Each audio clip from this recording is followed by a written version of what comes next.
ಅಸ್ಸಲಾಮಲೈಕುಮ್. ನಮಸ್ಕಾರ ಕರ್ನಾಟಕ. ಇವತ್ತು ಬೆಳಿಗ್ಗೆ ಎದ್ಬಿಟ್ಟು ಮುಖಾನು ತಲ್ದಿರ ಹಂಗೆ ನಮ್ಮ ಅಜ್ಜಿ ಬೇರೆ ಬಂದಿದ್ರಲ್ಲ, ಅದಕ್ಕೋಸ್ಕರ ಹಂಗೆ ಹೋಗ್ಬಿಟ್ಟು ಗಾಡಿ ಬಿಸಿಲಲ್ಲಿ ಐತೆ ಹೋಗಿ ಎತ್ತಿ ಮುಂದೆ ಹಾಕ್ಕೊಂಡಿದ್ರು. ಬಿಸಿಲಲ್ಲಿ ನೋಡಿದ್ರೆ ಏನೂ ಇದ್ದಿಲ್ಲ, ಗಾಡಿಯಲ್ಲಿ ನೆರೆ ಇತ್ತು.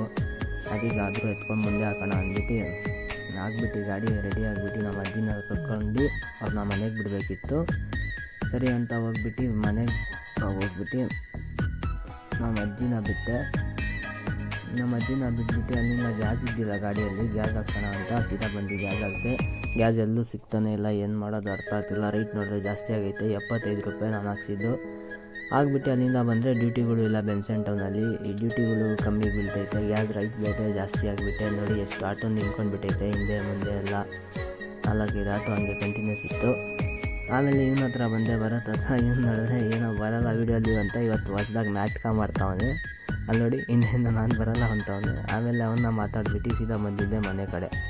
ಇಫ್ತಾರಿ ಟೈಮ್ ಆಗಿತ್ತು, ಅದಕ್ಕೋಸ್ಕರ ಮನೆ ಕಡೆ ಬಂದೆ. ಇಫ್ತಾರಿ ಎಲ್ಲ ಮುಗಿಸ್ಕೊಂಡು ಆಮೇಲೆ ಮತ್ತೆ ರೆಡಿ ಆಗಿಬಿಟ್ಟು ಬ್ಯಾಗೆಲ್ಲ ಎತ್ಕೊಂಡು ರಾತ್ರಿ ಎಲ್ಲಿ ಹೋಗ್ತಾ ಇದ್ದೀನಿ ಅಂದ್ಕೊತಾ ಇದ್ದೀರಾ, ಬರತ್ತ ಹತ್ರ ಬಂದೆ ರಾತ್ರಿನೂ.